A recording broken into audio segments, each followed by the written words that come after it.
आप सभी को नमस्ते। चलिए हम लोग प्रेयर करके क्लास को शुरू करते हैं। First prayer. ओम सहनाववतु सहनौ भुनक्तु सह वीर्यं करवावहै तेजस्विनावधीतमस्तु मा विद्विषावहै। ओम शांति शांति शांति हरि ओम तत्सत। सेकेंड प्रेयर राष्ट्रगान है, हम लोग अपनी जगह पे खड़े कर लेंगे। स्टार्ट। जन गण मन अधिनायक जय हे भारत भाग्य विधाता। पंजाब सिंध गुजरात मराठा द्राविड़ उत्कल बंग विंध्य हिमाचल यमुना गंगा उच्छल जलधि तरंग। तव शुभ नामे जागे तव शुभ आशीष मांगे। गाहे तव जय गाथा जन गण मंगल दायक जय हे भारत भाग्य विधाता। जय हे जय हे जय हे जय जय जय जय हे। भारत माता की जय। भारत माता की जय। भारत माता की जय।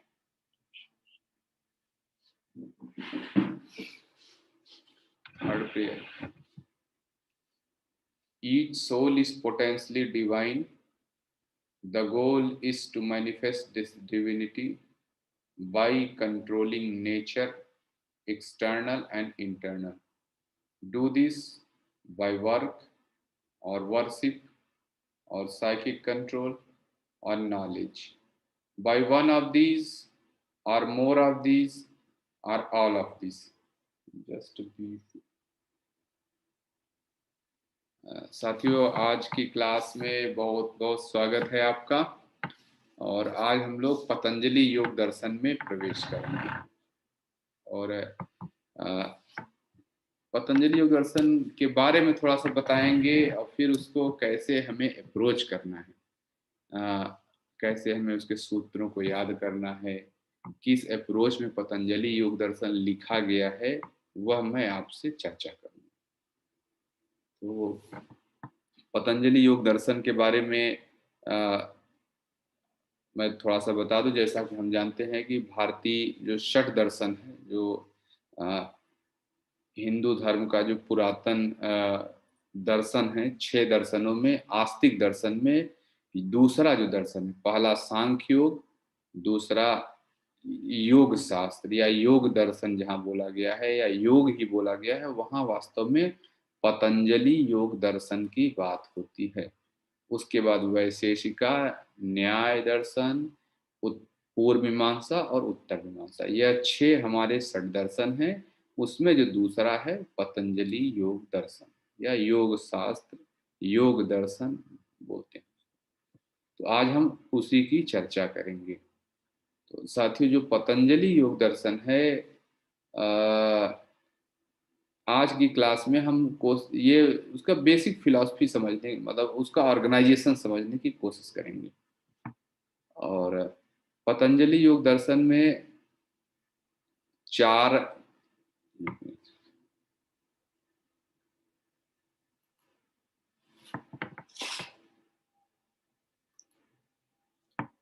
क्षमा चाहता हूँ व्यवधान के लिए।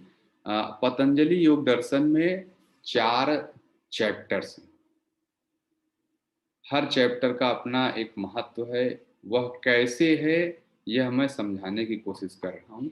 आप देखेंगे पतंजलि योग दर्शन इतना वेल ऑर्गेनाइज्ड है, ऐसा दूसरा जो वेल ऑर्गेनाइज शास्त्र, आप भगवत गीता को भी कह सकते हैं, बहुत ही वेल ऑर्गेनाइज्ड, इतने अच्छे से लिखा गया है।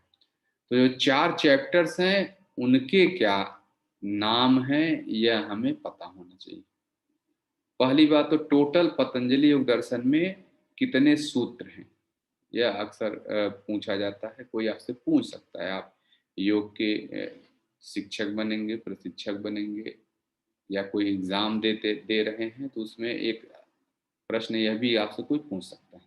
तो पतंजलि योग दर्शन में 195, 195 और कहीं कहीं 196 भी बोला जाता है, इतने सूत्र हैं। ठीक है, पहली बात तो ये। दूसरा बात, सूत्र का क्या मतलब, इसको श्लोक क्यों नहीं बोला गया? लोग कहते हैं भगवत गीता में 700 श्लोक हैं, लेकिन यहाँ तो सूत्र बोलते हैं। श्लोक थोड़ा सा विस्तृत होता है, सूत्र बहुत ही कॉन्साइज होता है, बहुत ही ज्यादा गागर में सागर जिसको कह सकते हैं। हालांकि भगवत गीता भी गागर में सागर ही है, लेकिन वहां श्लोक के द्वारा जो बातें बोली गई हैं, यहाँ और भी सूक्ष्म करके सूत्र बोला गया है। जैसे एक माले में, माला गार्लैंड में बहुत सारे फूल लगे होते हैं, और धागा तो अंदर होता है, धागा दिखता नहीं है, लेकिन वही पूरे फूलों को संभाले रहता है, वही आ, फूलों की महत्ता बताता है। अगर वो धागा न रहे तो फूल टूट जाएगा। तो ऐसे ही पतंजलि योग दर्शन जो एक सूत्र लिखा है, वास्तव में उसकी व्याख्या करेंगे तो बहुत कुछ अपने आप में लिए रहता है। ठीक है, तो यह बात समझ गए, तो मैं चैप्टर्स पे आ जाता हूँ। तो जो सबसे पहला चैप्टर है, सबसे पहले चैप्टर का नाम है समाधिपाद। समाधिपाद चैप्टर 1। ठीक है, दूसरे चैप्टर का नाम है साधन पाद। तीसरे चैप्टर का नाम है विभूति पाद। और चौथे चैप्टर का नाम है कैवल्य पाद। यह आप समझ गए। अच्छा, अब मैं आज की क्लास में अभी आपको सिर्फ यह बताना चाह रहा हूँ कैसे हम इसको पतंजलि जैसे धीरे धीरे हमें कुछ सूत्र, महत्वपूर्ण सूत्र याद भी करने, कोशिश करें जितना इसको याद कर पाए उतना अच्छा है। याद करने का तरीका क्या है? एक दिन बैठ के आप ऐसे मत सोचिए कि एक दिन मैं बैठूंगा और पूरा जो है इसको याद कर लूंगा अच्छे से। एक दिन में इसको न याद करें। जब मैंने भी याद किया है तो मैं इसको धीरे धीरे धीरे धीरे याद किया, इसकी व्याख्या को समझें, और तब आप और कैसे ऑर्गेनाइज्ड है, जैसे मैं अभी आज से चर्चा करूंगा। आज की क्लास में मैं कोई आपको नोट्स नहीं दिखाऊंगा, मैं सिर्फ कैसे ऑर्गेनाइज्ड है इसके बारे में आपको बताऊंगा। और फिर आप देखेंगे इतना साइंटिफिक तरीके से है कि इसको याद याद करना बड़ा आसान हो जाता है इसका ऑर्गेनाइजेशन समझने के बाद। अच्छा, और जब यह क्लास हो रही है तो यह मैं मानता हूं कर भी दिया गया है। जो पतंजलि योग दर्शन, ये एक पेज है, देखिए ये आपको शेयर किया जा चुका है, आपके पास उपलब्ध है। ठीक है, ये पतंजलि योग दर्शन इतना ही है जितना आप देख रहे हैं, चैप्टर 1, चैप्टर 2, चैप्टर 3, चैप्टर 4। तो ऑर्गेनाइजेशन समझाने के पहले इसको कैसे धीरे धीरे याद करते हैं, मैं अभी आपको 2 चैप्टर्स इसके सुनाता हूँ। सुनाने का यह मतलब है कि आप भी समझे कि ऐसे आपको भी याद होना चाहिए, धीरे धीरे होगा। ये भी नहीं मैं अगर आज आपको सुना रहा हूँ तो मैंने एक दिन में यह याद नहीं किया है, समय लगता है। धीरे धीरे धीरे धीरे आप देखेंगे इतना मेच्योर हो जाएंगे कि बहुत ज़्यादा आपको सोचना नहीं पड़ेगा। तो ये पेज आपके उपलब्ध है, आप इसको खोल लें। मैं इसको जस्ट जो मुझे मेमोराइज है, कंठस्थ जिसको कहते हैं, वो मैं एक बार करके दिखाता हूँ, जिससे आपको पता चल जाए कि आपको भी ऐसे ही करना है। और मैं संस्कृत मेरा उतना स्ट्रांग नहीं, हो सकता है मैं कोई चीज़ गलत बोल जाऊँ। और जैसे इसमें तो 2 शब्दों को मिलाया हुआ है। जब मैंने इसको याद किया, जब हमें पढ़ाया गया तो मैंने अलग अलग करके शब्दों को याद किया। तो कहीं हो सकता है आपको ऐसा लगे कि ये तो लिखा ही नहीं है, वो शब्दों की मैं तोड़ के उसको अलग-अलग बोल, तो जो मेरी समझ है जैसे मैं पढ़ पाया, हो सकता है मैं प्रोनाउंसिएशन गलत हो। तो मैं शुरू करता हूँ, अगर आप ये आपके पास उपलब्ध है, आप प्रथम चैप्टर इसका खोल लें। प्रथम और द्वितीय मैंने आपको शेयर किया गया है, मैंने भी कहीं न कहीं शेयर कर रखा है आपसे। चलिए, तो प्रथम चैप्टर हम शुरू करते हैं। पहले मैं चैंटिंग एक बार करके दिखा देता हूँ, फिर मैं आपको उस पे आ जाऊँगा। अ, हाँ, ठीक। चैंटिंग करने के बाद फिर कैसे इसका ऑर्गेनाइजेशन है वो मैं बताऊँगा। चलिए। योगेन चित्तस्य पदेन वाचां मलं शरीरस्य च वैद्यकेन योपाकरोतं प्रवरं मुनीनां पातञ्जलिं प्राञ्जलिरानतोऽस्मि आबाहुपुरुषाकारं शङ्खचक्रासिधारणम् सहस्रशीर्षं श्वेतं प्रणमामि पतञ्जलिम्। अथ प्रथमोऽध्यायः समाधिपादः। अथ योग अनुशासनम्। योगः चित्तवृत्तिनिरोधः। तदा द्रष्टुः स्वरूपे अवस्थानम्। वृत्तिसारूप्यम् इतरत्रः। वृत्तयः पञ्चतयः क्लिष्ट अक्लिष्टा। प्रमाण विपर्यय विकल्प निद्रा स्मृतयः। प्रत्यक्ष अनुमान आगमाः प्रमाणानि। विपर्ययो मिथ्या ज्ञानम् अतिद्रूप प्रतिष्ठम्। शब्द ज्ञान अनुपाती वस्तु शून्यो विकल्पः। अभाव प्रत्यय आलम्बना वृत्तिः निद्रा। अनुभूत विषय असंप्रमोषः स्मृतिः। अभ्यास वैराग्याभ्यां तत् निरोधः। यत्र स्थितौ तत्र तत्र स्थितौ यत्र अभ्यासः। शतु दीर्घकाल नैरन्तर्य। शतकार आसेवितो दृढ़ भूमिः। दृष्ट आनुश्रविक विषय वितृष्णस्य। वशीकारं संज्ञा वैराग्यम्। तत्परम पुरुष ख्याते गुणवतृष्णस्यम्। वितर्क विचार आनंद अस्मिता रूपानुगमात् संप्रज्ञातः। विराम प्रत्यय अभ्यास पूर्वः। संस्कार शेषो अन्यः। भव प्रत्ययो विदेह प्रकृतिलयानां। श्रद्धा वीर्य स्मृति समाधि प्रज्ञा पूर्वकः इतरेषाम्। तीव्र संवेगानाम् आसन्नः। मृदु मध्य अधिमात्र त्वत तथो अपि विशेषः। ईश्वर प्राणि ध्यानाद्वा। क्लेश कर्म विपाक आशयै अपरामृष्टः पुरुष विशेष ईश्वरः। तत्र निरत स्वयं सर्वज्ञ तव बीजम्। पूर्वेषामपि गुरुः कालेन अनवच्छेदात् तस्य वाचकः प्रणवः तज्जपः तदर्थभावनम्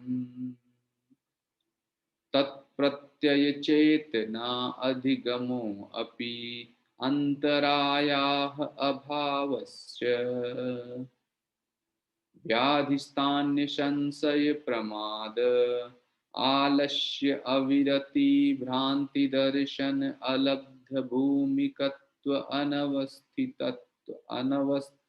तत्वानि चित्त विक्षेपाते अंतरायाः दुख दौर्मनस्य अंग में जयत्व श्वास प्रश्वासयो विक्षेपः शः भुवः तत्प्रतिषेधार्थम् एक तत्व अभ्यासः मैत्री करुणा मुदिता उपेक्षाणां सुख दुख पुण्य अपुण्य विषयाणां भावनातः चित्त प्रसादनम् प्रच्छर्दन विधारणाभ्यां वा प्राणस्य विषयवती वा प्रवृत्तिरुत्पन्ना मनसः स्थिति निबंधनी विशोका वा ज्योतिष्मती वीतराग विषयम वा चित्तम् स्वप्न निद्रा ज्ञान आलंबनम वा यथो अभिमत ध्यानान् वा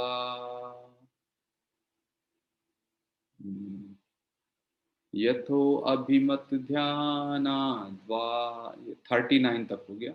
नाउ सूत्र नंबर 40 सूत्र चिड़वृत्त नो नो एक है परमाणु परम महत् अंतः अपि अस्य वशीकारः चिड़वृत्ते अभिजातस्येव मणेः ग्रहित ग्रहण ग्राहेतु ग्राहेषु तत्स्थ तदज्जनता समापत्तिः ततः शब्द अर्थ ज्ञान विकल्पो संकीर्ण सवितर्का समापत्तिः स्मृति परिसिद्धौ स्वरूप शून्या एव अर्थमात्र निर्भाषा निर्विकल्प अर्थमात्र निर्भाषा निर्वितर्का एतेव सविचारा निर्विचारा च सूक्ष्म विषया व्याख्याताः सूक्ष्म विषयाचालिंग पर्यवसानम्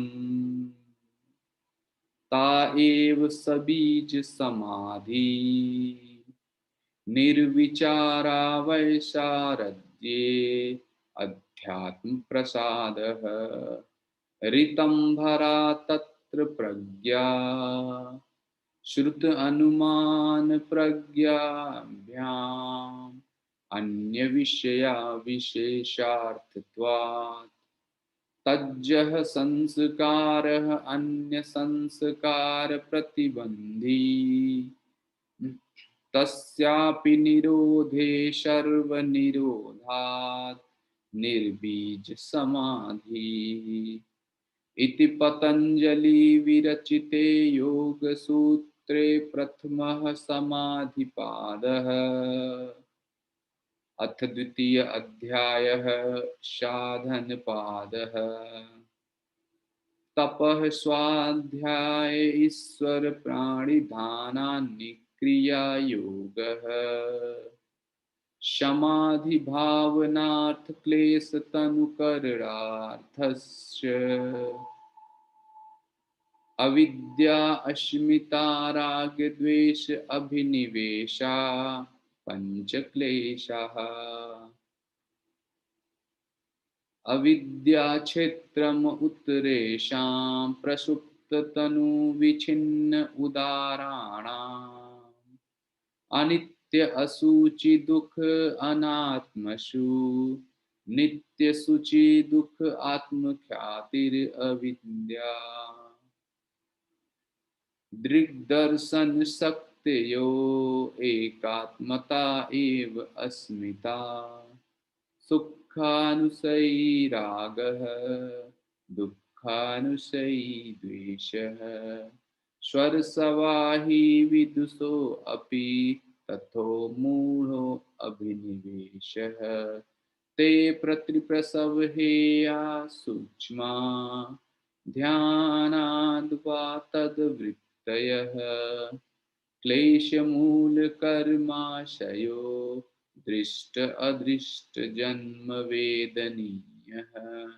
सति मूले तद्विपाको जात्यात् आयुर्भोगः, तेह्लाद परिताप फला पुण्य अपुण्य हेतुत्वात्, परिणाम ताप संस्कार दुखे गुणवृत्ति विरोधाच, दुखम एव सर्व विवेकिनः, हेयं दुखम अनागतम्, दृष्ट दृश्ययो संयोगे हेय हेतु।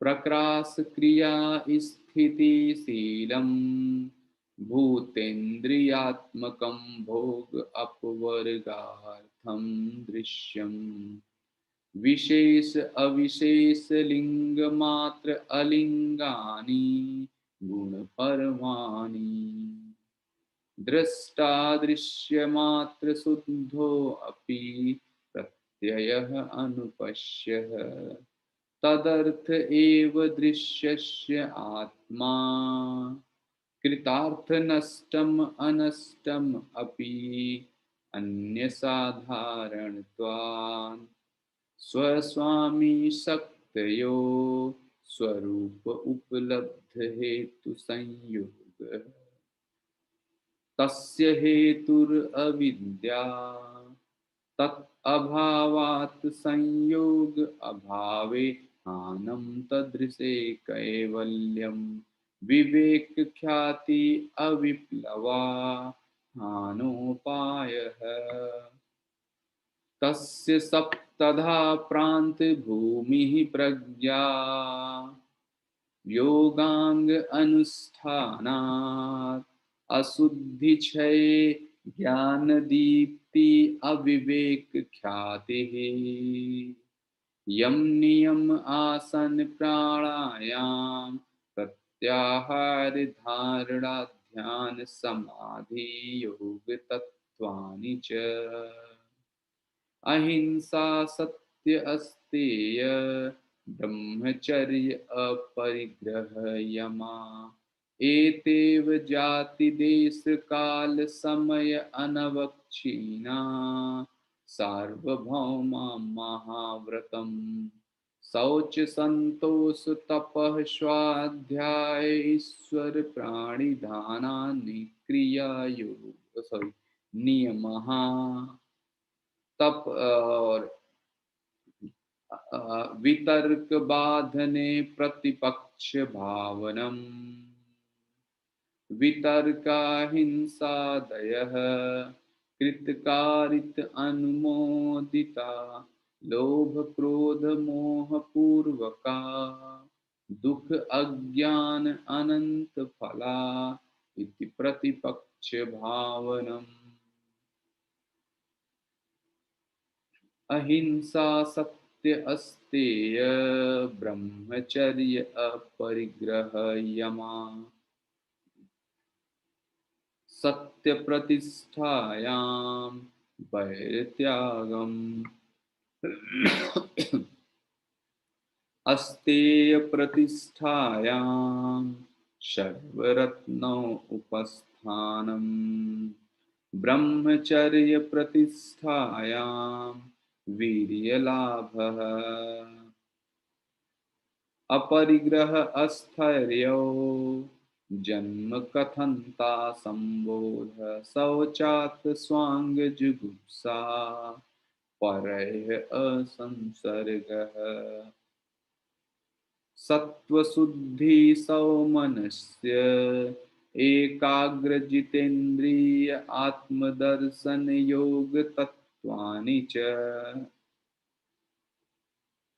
संतोषात अनुत्तम सुख लाभ काय इंद्रिय सिद्धि शुद्धि काय इंद्रिय शुद्धि अशुद्धि क्षयात तपसः स्वाध्यायात इष्ट देवता संप्रयोगः समाधि सिद्धि ईश्वर प्राणिधाना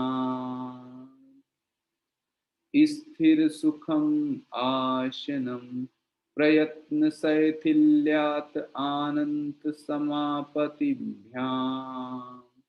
ततो द्वंद्वः अनभिघातः तस्मिन् सति श्वास प्रश्वासयो गतिविच्छेदः प्राणायामः सतु वाय अभ्यंतर स्तंभ वृत्ति देश काल संख्या भी परिदिष्टो दीर्घ सूक्ष्म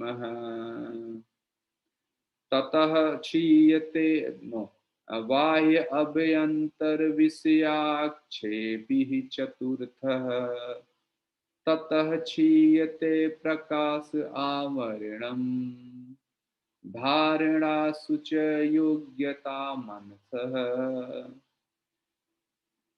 स्वविषय असंप्रयोगे चित्तरूपानुकार एव इंद्रियाणाम् ततः परम वश्यता इंद्रियाणाम् इति पतंजलि विरचिते योग सूत्रे द्वितीयः साधन पादः।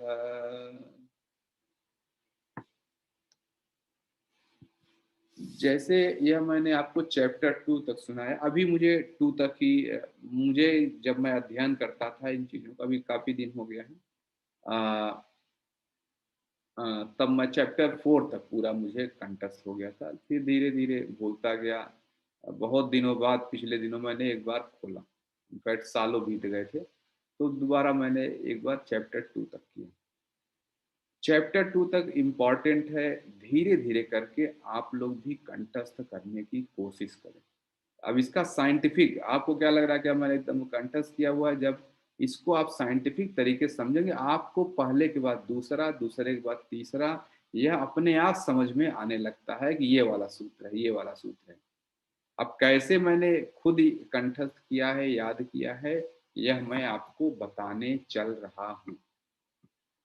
तो पतंजलि योग दर्शन के बारे में अब एक हो सकता है कि आप सोचेंगे ऐसा कैसा अप्रोच है, ये कैसे सिखा रहे हैं।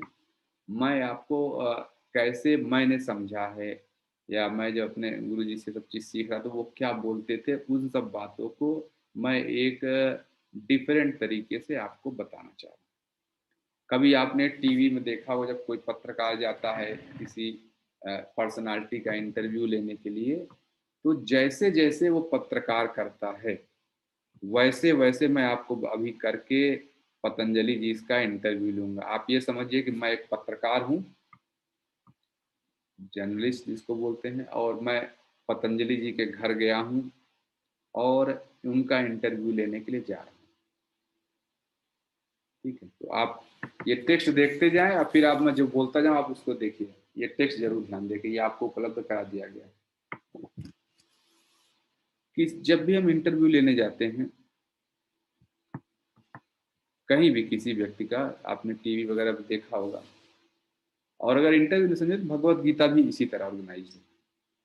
भगवत गीता में भी इंटरव्यू के हिसाब से आप देखें, जैसे हम किसी पत्रकार जाता है किसी घर के सामने इंटरव्यू लेता है तो कैसे करता है, मैं नेताजी के घर के सामने खड़ा हूँ, या किसी साइंटिस्ट के घर के सामने जाता है कि मैं इनके सामने खड़ा हूँ, उनका परिचय देता है। परिचय देने के बाद फिर घर के अंदर घुसता है, पहले उनका परिचय देता है। उन व्यक्ति को आने से पहले पहले उनका परिचय देता है। कहीं भी आप मीटिंग वगैरह में जाएं तो ऐसे ही, अगर आप मीटिंग होस्ट कर रहे हैं या गेस्ट हैं तो पहले वहाँ का जो होस्ट है वो आपका इंट्रोड्यूस कराएगा लोगों से, फिर आप अपनी बात शुरू करते हैं। तो अब मैं पतंजलि जी के घर के सामने खड़ा हूँ और उसके पहले पतंजलि जी का परिचय दे रहा हूँ। इसको पतंजलि प्रणाम मंत्र बोलते हैं। सबसे ऊपर देखिए, योगेन चित्तस्य पदेन वाचा मलम शरीरस्य च वैद्यकेन। यहाँ पतंजलि जी की प्रशंसा हो रही। पतंजलि जी कौन हैं, इन्होंने क्या क्या किया है। भगवत गीता में जाइए तो इसको शुरू में आप देखेंगे, कृष्ण, भगवान कृष्ण की उपासना की, भगवान कृष्ण के बारे में बताया गया है, शांताकारम भुजंग शयनम, इस तरह। ठीक है। तो वहाँ भगवान कृष्ण के बारे में सब कुछ बताया जाएगा। फिर अंदर चलते हैं तो पतंजलि जी के बारे में कहा, योगेन चित्तस्य, इन्होंने चित्त का योग। अच्छा, एक चीज मैं बताया कि मैं संस्कृत उतना हो सकता नहीं जानता हूँ, या शब्दों के मीनिंग में कुछ अपने समझाने के लिए कुछ और बोल जाऊँ, एग्जैक्ट मीनिंग कुछ अलग हो सकता है। जैसे मैंने समझा है वैसे मैं आपको बता दूँ। मैं भी आपकी तरह एक स्टूडेंट हूँ जो लर्न कर रहा हूँ, बस ऐसा समझ। योगेन चित्तस्य, जो चित्त का योग जिन्होंने दिया, चित्त को कंट्रोल करने वाली विद्या सिखाई। अब देखिए, मैं पत्रकार हूँ, पतंजलि जी घर के सामने खड़ा हूँ, बता रहा हूँ योगेन चित्तस्य, इन्होंने चित्त का, जो पतंजलि जी हैं जिनका हम लोग इंटरव्यू करने चल रहे हैं, इन्होंने चित्त का योग दिया। चित्त को कैसे निरोध करें, चित्तवृत्ति को, चित्त को नहीं, चित्तवृत्ति को। योगेन चित्तस्य पदेन वाचाम, वाचा मतलब बोलना, जिन्होंने बोलने की बात बात सिखाई। इनफैक्ट पतंजलि जी ने का व्याकरण में भी बहुत ज्यादा काम किया है, ग्रामर। योगेन चित्तस्य पदेन वाचाम मलम शरीरस्य च वैद्यकेन, शरीर के अंदर जो मल उपस्थित है, इम्प्योरिटी है, उसके यह वैद्य हैं। ये शरीर को शुद्ध करने वाले डॉक्टर हैं। मैं पतंजलि जी घर के बाहर खड़ा उनका परिचय दे रहा हूँ। मलम शरीरस्य च वैद्यकेन योपाकरोतम प्रवरम मुनीनाम पातंजलिम प्रांजलि आनतोस्मि। यानी कि जो बहुत सारे ऋषि हैं, ये ऋषियों में श्रेष्ठ हैं और इनको मैं प्रणाम करता हूँ। मतलब इनका नमस्ते करके, इनको श्रद्धा पूर्वक नमन करके हम लोग आगे बढ़ते हैं। फिर उनके घर में घुसने से पहले थोड़ा सा मैं उनके बारे में और बता रहा हूँ। अगली लाइन, आबाहु पुरुषाकारम शंख चक्रासिधारणम सहस्र शीर्षम से तम प्रणमामि पतंजलि। आबाहु पुरुषाकारम, यह बहुत ढेर सारे ऐसे पुरुष हैं, इनकी ढेर सारी बाहें हैं। आबाहु पुरुषा, बड़ी बड़ी बाहें हैं, ऐसे कह सकते हैं। शंख चक्रासिधारणम, ये शंख भी धारण किए हुए हैं, चक्र भी धारण किए हुए हैं। सहस्र शीर्षम श्वेतम प्रणमामि पतंजलि, इनके जो है सिर पर हजार क्या कहते हैं, हजार मुंह वाला सांप इनके ऊपर है। मतलब ये एक्चुअली कुंडलिनी शक्ति इनकी जागृत है। पतंजलि जी का जहाँ फोटो देखेंगे, ऐसे एक सांप बना हुआ है, पतंजलि जी बैठे हुए, ऊपर से ऐसे एक सांप वो कर रहा है। जैसे भगवान विष्णु का फोटो देते हैं, भगवान विष्णु लेटे हुए रहते हैं, वैसे ही कहा जा रहा है कि यह पतंजलि जी ऐसे हैं। फिर प्रणमामि पतंजलि, ऐसे ईश्वर को, ऐसे व्यक्ति को मैं प्रणाम करता हूँ। तो पहले मैं आपको पतंजलि का इंट्रोडक्शन करा के अब मैं उनके घर में घुस गया। घुसते ही सबसे पहला देखा, पतंजलि जी तपस्या करने ऐसे बैठे हुए हैं आंख बंद करके। ठीक है, मैं आपको फिर से मैं बताऊं कि मैं आपको लेमन लैंग्वेज में पतंजलि योग दर्शन कैसे ऑर्गेनाइज्ड है यह बताने की कोशिश कर रहा हूँ। तो जैसे ही घुसे, यानी पहले चैप्टर हम प्रवेश करते हैं। पहले चैप्टर का नाम है समाधिपाद। जो भी लोग कभी भी, अगर आपने देश जो की कोई क्लास अटेंड की होगी, तो आप देखिए सबसे पहले मैं भी जब उस क्लास में लेता हूँ, तो मैं सबसे पहले फाइनल पोस्चर पहले बता देता हूँ। चाहे शरीर शोधन क्रिया के देखें, चाहे विचार की क्लास देखें, चाहे आहार की क्लास, फाइनल पोस्चर पहले ही बता दिया जाता है कि एक नाक से पानी जाएगा, इससे निकलेगा। फिर उसका डिटेल, इस नाक से रस्सी जाएगा, मुंह से निकलेगा, फिर उसका डिटेल बाद में। तो पहला चैप्टर जो है समाधिपाद, वास्तव में यही है पूरे प्रक्रिया का सारांश बता दिया गया कि ये चीज आपको करना है, फिर उसका डिटेल आगे के चैप्टर्स में है। तो ये फाइनल पोस्चर वाली बात है। जैसे मैं पतंजलि जी के कमरे में घुसा, घर में घुसा, और मैं आपको घुसने से पहले बोल रहा हूँ, अब देखिए हम योग की चर्चा करेंगे। पहला सूत्र बोला जाता है अथ योग अनुशासनम, योग की चर्चा शुरू हो रही है। अब वहां जैसे पतंजलि जी कमरे में घुसे तो देखा तो पतंजलि जी बिल्कुल ध्यान में बैठे हुए हैं। मैं पतंजलि जी से चूंकि पहले अपॉइंटमेंट ले चुका हूँ, पतंजलि जी जैसे ही मैं घर में घुसा, पतंजलि जी आंख खोले, और आंख खोलते ही मेरा पहला प्रश्न क्या होगा, आप बताएं। कोई पत्रकार जाएगा तो पतंजलि जी का पहला प्रश्न क्या होगा पतंजलि जी से, पतंजलि जी ये योग क्या क्या कर रहे थे आप, ये योग क्या है। तो पतंजलि जी बोलेंगे योग चित्त वृत्ति निरोध,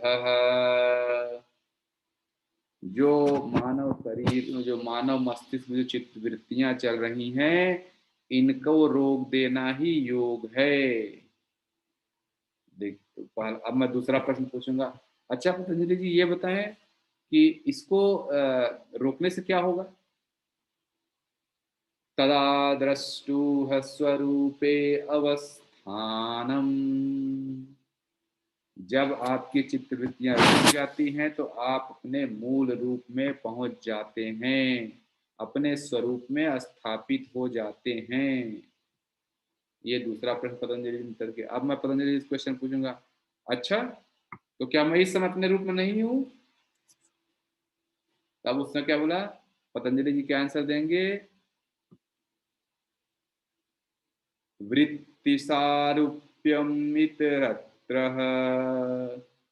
नहीं अभी आप उस अवस्था में नहीं हैं, अभी आप अपनी जो चित्त वृत्तियां हैं उसके साथ एकाकार हैं। अभी आप अपने मूल रूप में नहीं है, जो चित्त वृत्तियां आपके मन में चल रही हैं आप उससे अपने आप को जोड़ के बैठे हैं। तो पतंजलि जी ने पहले सूत्र में बताया कि देखो चित्त वृत्तियों का निरोध ही योग है। फिर मैंने पूछा कि अच्छा उसको क्या होगा, तो बताया अपने स्वरूप में स्थिर हो जाएंगे। मैंने पूछा अच्छा क्या मैं भी अपने स्वरूप में नहीं हूँ, नहीं बिल्कुल नहीं है, अभी आप जो चित्त वृत्तियां हैं उनके साथ अटैच्ड हैं। अच्छा फिर अगला प्रश्न क्या होगा। अच्छा ठीक है पतंजलि जी, ये आपने बड़ा अच्छा कहा कि वृत्ति सारूप्य मित्रता, ये बात तो सही है कि मैं अपनी चित्त वृत्तियों से अटैच्ड हूँ। मैं इस समय अपने मम्मी पापा भाई बहन इसके पीछे बात कर रहा हूँ, इंटरव्यू लेने आया हूँ, पैसा कमाने की बात कर रहा हूँ। ओह अच्छा मैं ये बात तो सही है। अब पतंजलि जी से अगला प्रश्न, अच्छा ये बताइए पतंजलि जी, क्या सारी चित्तवृत्तियां बुरी होती हैं, कितने प्रकार की चित्तवृत्ति होती हैं। तब पतंजलि जी बोला वृत्तयः पंचतयः क्लिष्ट अक्लिष्टा, क्लिष्टा अक्लिष्टा, ये जो चित्त वृत्तियां आपके दिमाग में हैं जिनके साथ आपने अपने आप को जोड़ रखा है, अपने स्वरूप से आप दूर हैं, यह 5 तरह की होती हैं, और यह कष्ट भी देती हैं और सुख भी देती हैं। क्लिष्ट अक्लिष्टा, आपको दुखी भी करती हैं और सुखी भी करती हैं। अच्छा अब मैं पतंजलि जी के पास बैठा, अच्छा ये ऐसी बात है, चलिए और आगे बताइए थोड़ा सा। कौन कौन सी चित्त, 5 बता रहे चित्त, कौन कौन सी हैं, नाम तो बताइए। प्रमाण विपर्यय विकल्प निद्रा स्मृतयः, इतनी तरह की 5 की चित्त वृत्तियां। अच्छा ये बात भी हो गया, देखिए 5 चित्त वृत्तियों का नाम बता दिया। अब मैं पतंजलि जी से अगला प्रश्न पूछूंगा। अच्छा ये तो प्रमाण विपर्यय विकल्प निद्रा स्मृतयः, ये प्रमाण क्या है, प्रमाण के बारे में थोड़ा बताएं। ये सब चित्त वृत्तियां जो आप कह रहे हैं 5 हैं, ये कौन कौन सी हैं थोड़ा बताइए। आगे के सूत्रों में यही बताया जा रहा है। प्रमाण पहले, प्रत्यक्ष अनुमान आगमाः प्रमाणानि, मतलब जो सामने दिखे, डायरेक्ट परसेप्शन जिसका हो जाए, ट्रू नॉलेज, उसको प्रत्यक्ष प्रमाण कहते हैं। प्रत्यक्ष प्रमाण मतलब ट्रू नॉलेज आप जिसको कहते हैं। तो प्रत्यक्ष जो दिख जाए वो ट्रू नॉलेज है, अनुमान जो इन्फेरेंस से दिख जाए वो ट्रू नॉलेज है, किसी चीज का अनुमान कर लें। और आगम, आगम मतलब जो शास्त्रों में लिखा है वह भी प्रमाण है। शास्त्रों की बातों को प्रमाण की तरह ही लेना चाहिए। अच्छा पतंजलि जी ठीक है, प्रमाण हो गया। तो आपने 5 वृत्ति बोली थी, ये तो प्रमाण हो गया। विपर्यय क्या है। विपर्ययो मिथ्या ज्ञानम अतिद्रूप प्रतिष्ठम।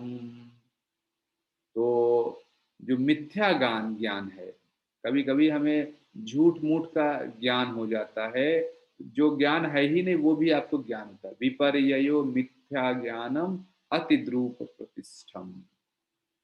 रस्सी को देख के सांप का जब आभास हो जाए, सांप है ही नहीं लेकिन आप सांप की तरह डरने लगे, ये क्या हो गया। ठीक है, ऐसा बहुत सारी जगह आप देखते हैं कि हाँ, घर में लाइट कटी नहीं लेकिन आपको लग रहा है लाइट कट गई, किसी ने स्विच ऑफ कर दिया, और आप सोचते हैं टेंशन में अब कैसे काम चलेगा, कैसे मैं एग्जाम दूंगा, या कैसे ये सीरियल देखूंगा। यह है विपर्ययो मिथ्या ज्ञान, जो है ही नहीं उसका आपको आभास हो जाए, हमेशा डर लगा रहता है, ये कट जाएगा वो कट जाएगा, मिथ्या ज्ञान अभी है ही नहीं तो क्या सोचना। फिर अच्छा, तो पतंजलि जी चलिए ठीक हो गया, प्रमाण विपर्य। अगला आपने बताया तो विकल्प। विकल्प क्या है? शब्द ज्ञान अनुपाति वस्तु शून्यो विकल्प। कभी कभी ऐसे शब्द होते हैं जो इस क्या कहते हैं, जिस एग्जिस्टेंस नहीं होता लेकिन हम उसको विकल्प कहते हैं।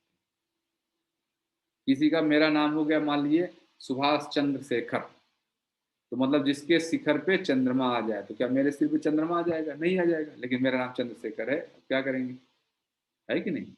तो ऐसे इसको सवस्तु शून्यो विकल्प है। सींग वाला खरगोश मैंने देखा, तुम ऐसे बिहेव कर रहे हो जैसे तुम्हारे चार कान हो। चार कान कहाँ से आ जाएगा? दो कान ही होगा, लेकिन इतना तेजी से वो सुनता है वो व्यक्ति, लगता है चार कान है कि नहीं, ऐसे हम बोलते हैं। विपर्ययो मिथ्या ज्ञान अतिद्रूप प्रतिष्ठा, सॉरी, शब्द ज्ञान अनुपाति वस्तु शून्यो विकल्प।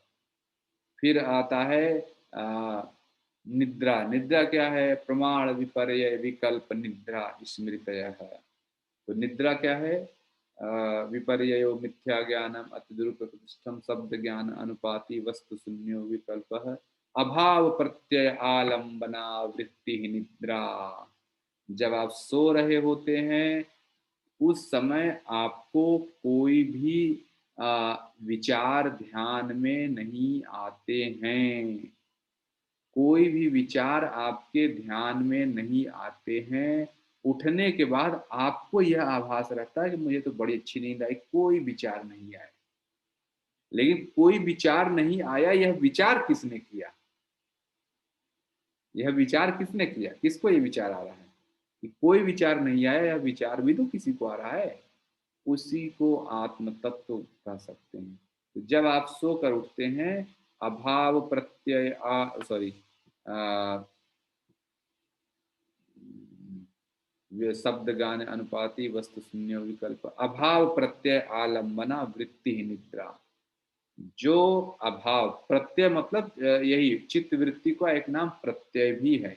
अभाव प्रत्यय आलम्बना, जब आप सो रहे होते हैं और उठते हैं तो आपको लगता है यार कोई चित्त वृत्ति नहीं चली, इसको कहते हैं अभाव। प्रत्यय का अभाव होने का जो भान होता है, इसको निद्रा कहते हैं। फिर अच्छा ठीक है पतंजलि जी, ये भी हो गया। अब आपने बताया तो पांच हैं, तो प्रमाण भी बता दिया, विकल्प बता दिया। प्रमाण बताया, विपर्य बताता है, विकल्प बताया, स्मृति और निद्रा बताया। स्मृति क्या होता है? स्मृति के लिए हम बोलेंगे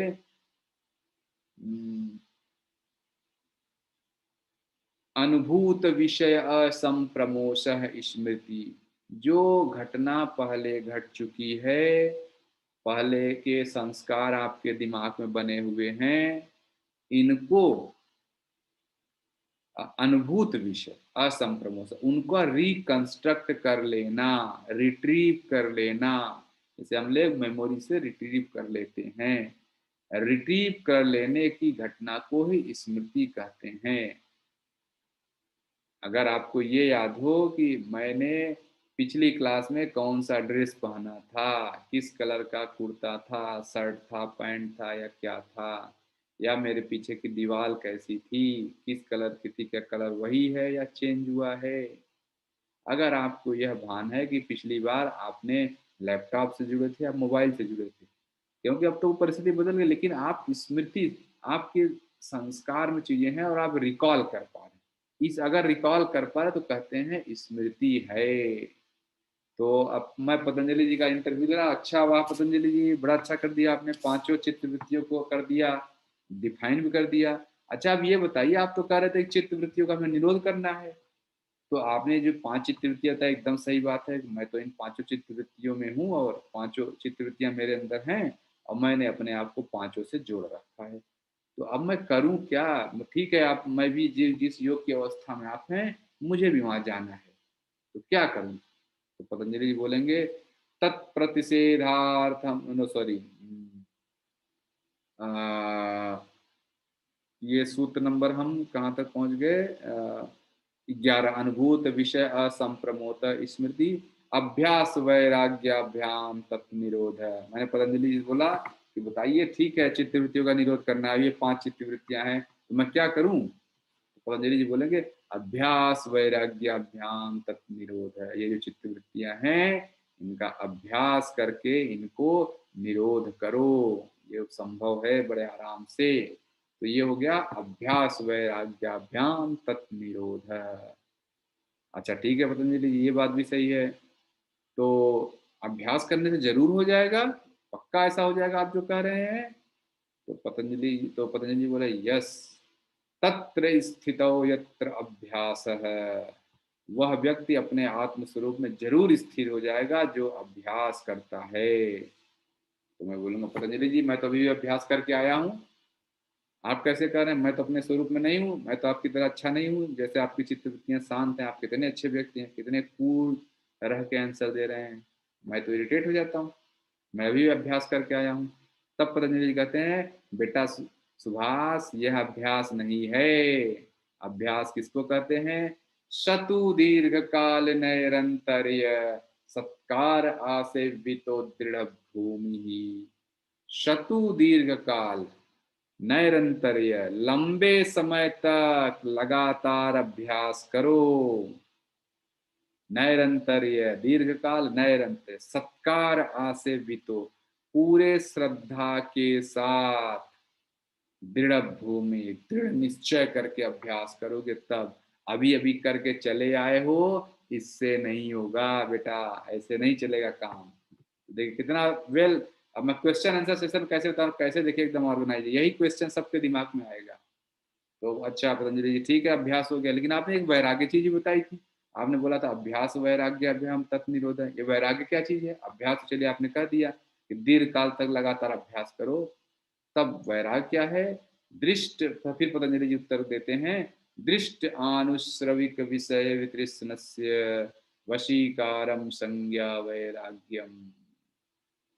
देखे और सुने जितने भी विषय हैं, यानी इन पांचों इंद्रियों से जितने भी विषय हैं, जो शास्त्रों में जो लिखे हुए विषय हैं, शास्त्रों में लिखा है मोक्ष मिलेगा, ये ताकत मिलेगी, वो ताकत मिलेगी, ऐसी क्षमता होती है, ऐसा कर सकते हैं, उन विषयों से ही दृष्ट आनुश्रविक विषय वितृष्णस्य, देखे और सुने पांचों इंद्रियों जो जो आप देखते हैं, जो शास्त्रों में उपलब्धियां लिखी गई हैं, उनमें भी जिसकी वितृष्णा हो जाए, मतलब इच्छा खत्म हो जाए, विषय वितृष्णस्य वशीकारम संज्ञा वैराग्यम, उन विषयों से भी दिमाग को हटा के अपने माइंड को या मस्तिष्क को या चित्त को जो कंट्रोल कर ले, उसको कहते हैं वैराग्य। अच्छा अच्छा, ये पतंजलि जी हो गया, बहुत अच्छी बात है।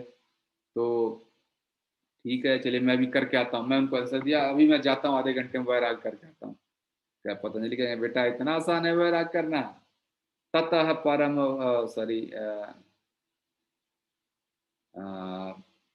मुझे सीक्वेंस में याद है, 15 था, दृष्ट आनुश्रविक विषय वितृष्णस्य वशीकारम संज्ञा वैराग्यम तत्परम पुरुष ख्याते गुण वैतृष्णस्यम। फिर बेटा जो गुण होते हैं, ये रजस तमस कुछ जानते हो? हाँ हाँ मैं जानता हूँ पतंजलि जी, आप बताइए।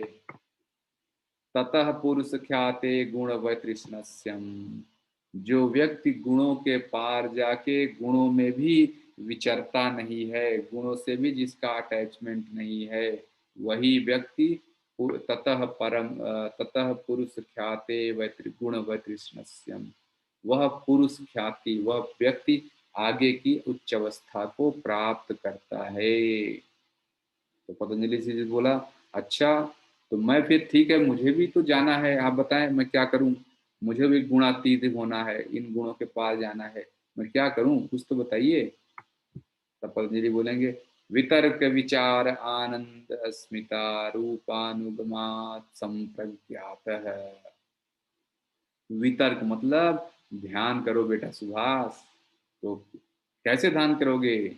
वितर्क करो, विचार करो, पहले एक मूर्ति रखो, उसकी पूजा करो, फिर विचार करो, फिर उस मूर्ति का फिर ध्यान लगाओ, आनंद, फिर मूर्ति भी छोड़ दो, अपने ऊपर ध्यान लगाओ, आनंद अस्मिता, फिर उसके बाद सिर्फ अपने मैं पर ध्यान दो, क्या चीज मैं है, मैं किसको कहते हैं।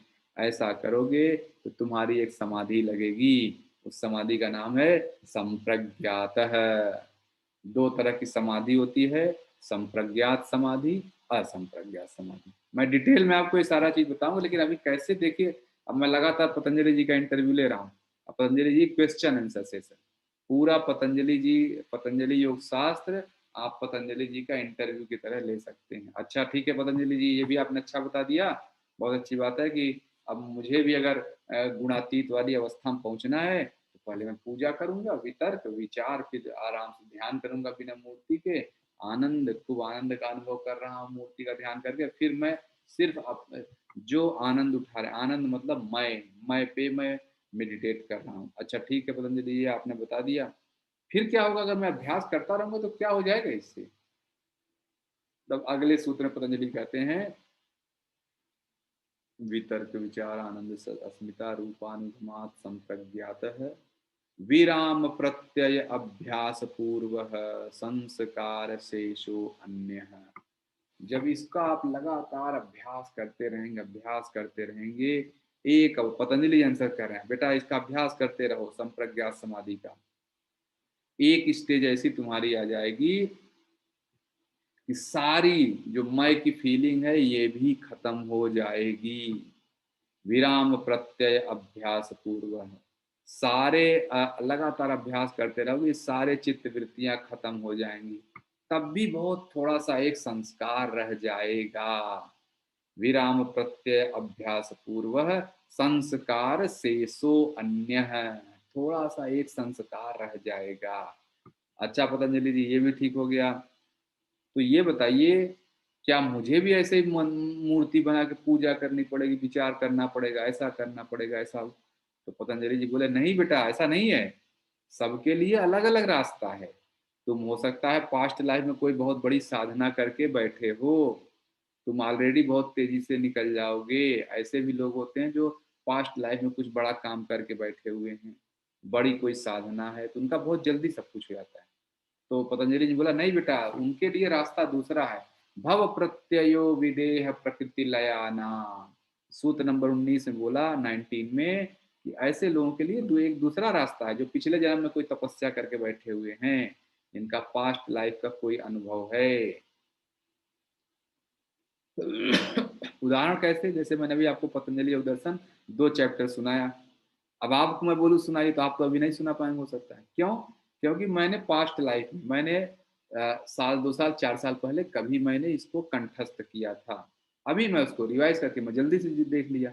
देखा तो मैं भी यहीं से शुरू किया इसको देखना, जब रिवाइज करना शुरू किया, रिवाइज तो मैंने इसी से किया, लेकिन मुझे जल्दी से सब कुछ याद आ गया। जो नया होगा उसको इतना जल्दी सब कुछ याद नहीं आएगा। तो यही भव प्रत्ययो विदेह प्रकृति लयाना, जिसने पास्ट में कोई साधना कर रखी है उसे जल्दी से याद हो जाता है सब कुछ। अच्छा पतंजलि जी ये तो आपने बड़ा, अब मैं बोला पतंजलि जी मैं तो साधारण व्यक्ति हूँ, आप कह रहे हैं मैं पास्ट लाइफ में कोई साधना, मैं तो मेरी साधना नहीं है, तब मैं क्या करूँ? अब मुझे तो बहुत समय लगेगा। तब पतंजलि जी सूत्र नंबर 20 में बोलते हैं, साधारण लोगों के लिए है श्रद्धा वीर्य स्मृति समाधि प्रज्ञा पूर्वक इतरेशम। बेटा सुभाष जो लोग पास्ट लाइफ में साधना किए हैं वो तो बहुत जल्दी भव प्रत्ययो विदेह प्रकृति लयाना, प्रत्ययों से बहुत जल्दी पार हो जाएंगे, लेकिन जो अन्य लोग हैं, साधारण लोग हैं, उनके लिए फार्मूला है श्रद्धा वीर स्मृति समाधि प्रज्ञा पूर्वक इतरेशा। कोई बात नहीं बेटा सुभाष, आप साधारण व्यक्ति हो तो आप श्रद्धा रह के शुरू करो। श्रद्धा के बाद आपको बल आएगा, बल के बाद स्मृति बनेगी, श्रद्धा वीर स्मृति समाधि, और आपकी भी समाधि लग जाएगी, आप चिंता मत करो। अच्छा पतंजलि जी, बहुत बहुत धन्यवाद, तो बड़ा अच्छा आपने बता दिया। लेकिन और कुछ बताइए थोड़ा सा इसके बारे में। तो समाधि क्या मेरी अभी आज जाके घर में बैठूं, बैठ जाऊं ध्यान लगाने, तो कल तक समाधि लग जाएगी? तब पतंजलि जी बोले तीव्र संवेगानाम आसन्न। कितन बेटा बिल्कुल लग जाएगी, कल नहीं अभी 1 घंटे में लग जाएगी। यह डिपेंड करता है आपकी श्रद्धा कितनी मजबूत है। तीव्र संवेगानाम आसन्न, ये आपकी श्रद्धा के प्रभाव पर निर्भर करता है, कितनी सच्ची श्रद्धा है। जिसकी श्रद्धा जितनी तेज होगी उतना जल्दी उसकी समाधि लग जाएगी, साधारण व्यक्ति होगा। अच्छा ठीक है पतंजलि, ये भी आपने बड़ा अच्छा कह दिया, तीव्र संवेगा नाम आसन्न। तो मैं जाकर भी तीव्र कर लूंगा या मेरे दोस्त को बोलूंगा वो भी तीव्र कर लेगा? पतंजलि बोले नहीं बेटा ऐसा नहीं है, अलग अलग तरह के लोग हैं। मृद मध्य अधिमात्र तो तत्व अपि विशेष है। सूत्र नंबर 22, सूत्र नंबर 22 बोल रहे हैं कुछ लोग ऐसे हैं जो बहुत मृदु हैं, उनका ध्यान बहुत धीरे, उनकी श्रद्धा बहुत धीरे धीरे होगी, उनकी श्रद्धा कुछ मध्यम कोटि के लोग हैं। और फिर अधिमात्र, कुछ ऐसे लोग हैं जिनकी श्रद्धा बहुत ज्यादा है। उत्तम कोटि जो अधिमात्र है यानी उत्तम कोटि के साथ है, जो बहुत जल्दी, तमाम लोग होते हैं उनको सिखाइए तुरंत ही सीख जाते हैं। और कुछ लोग मध्यम कोटि है, चलो आज नहीं कल करेंगे, कल नहीं परसों करेंगे। और कुछ लोग जो मृदु मतलब बिल्कुल अभी बिगनर है, स्टार्टिंग है, उनकी भी श्रद्धा नहीं, वो सब डाउट कर रहे हैं, अरे कैसे होगा, दुनिया भर के जो क्वेश्चन पूछते हैं, ये वो लोग हैं। तो मृदु मध्य अधिमात्र त्वत तथो अपि विशेष है, यानी पतंजलि जी कह रहे हैं विश्वास तुम्हारा दोस्त और लोग भी सब तपस्या करेंगे या ध्यान लगाएंगे, जरूरी नहीं है, सबका अलग अलग है। देखिए पतंजलि ने कितना अच्छे से बताया। अब मैं अगला क्वेश्चन पतंजलि बोलूंगा, पतंजलि ये बताएं क्या ध्यान लगाना ही बहुत जरूरी है? कोई ध्यान नहीं लगाए तो फिर क्या होगा?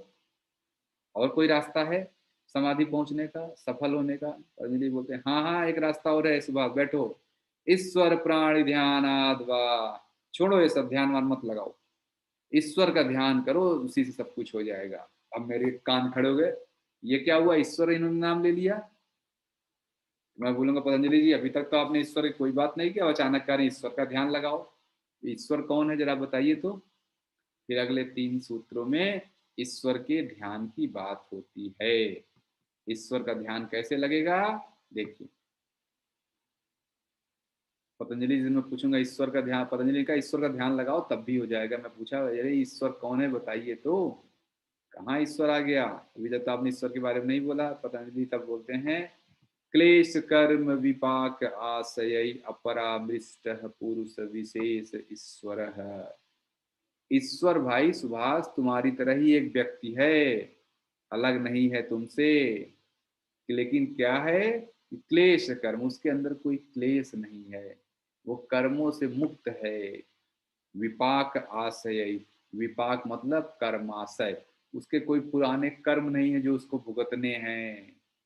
यानी वो क्लेश कर्म और कर्माशय, वो क्लेश से पर उसके मन में कोई क्लेश नहीं है, न उसके मन में न उसको किसी कर्म से अटैचमेंट है, और न तो उसके पुराने कोई कर्म है जो उसको भुगतने हैं।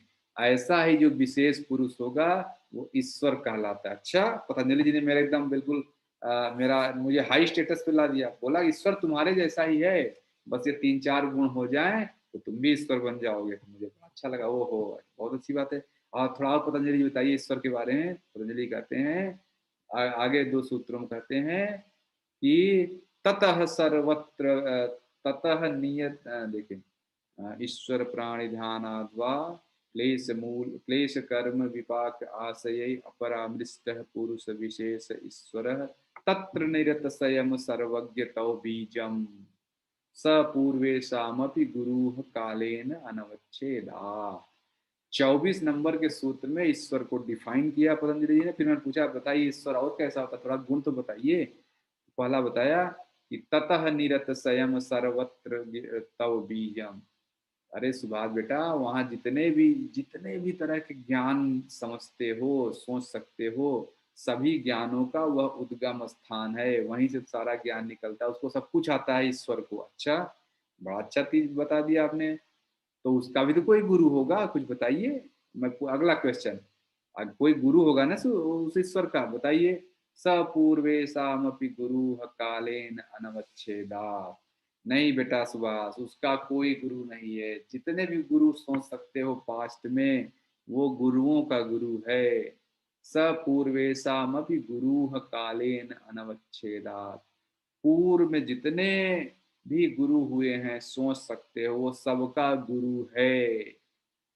उसका कोई गुरु है ऐसा पता नहीं है, मुझे भी नहीं पता, या है ही नहीं। तो मैं पतंजलि जी बोला, अच्छा बड़ी अच्छी बात है, आप तो कह रहे थे कि ईश्वर प्राण ध्यान आद्वा, ऐसे व्यक्ति का ध्यान लगा लें तो तब भी मेरी समाधि लग जाएगी। पहले वाला रास्ता बड़ा कठिन है, मंदिर बनाना पड़ेगा, विचार रखना, वितर्क विचार, जो सूत्र नंबर 17 वगैरह में बताया आपने, 17, 18, 19, 20, वो सब तो बहुत टफ है। ये वाला थोड़ा आसान रास्ता लग रहा है, ईश्वर प्राणी ध्यान आद्वा। तो पतंजलि जी बोलेंगे, हाँ बेटा बिल्कुल। तो मैं पूछूं, अच्छा बताइए क्या करूं, ध्यान लगाना है। तब पतंजलि जी बोलते हैं, तस्य वाचकः प्रणवः।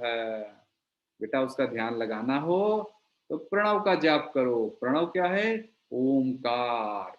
ओमकार शब्द का जाप करो। अच्छा ठीक है पतंजलि, बड़ा अच्छा रास्ता बता दिया। चलिए, ओम।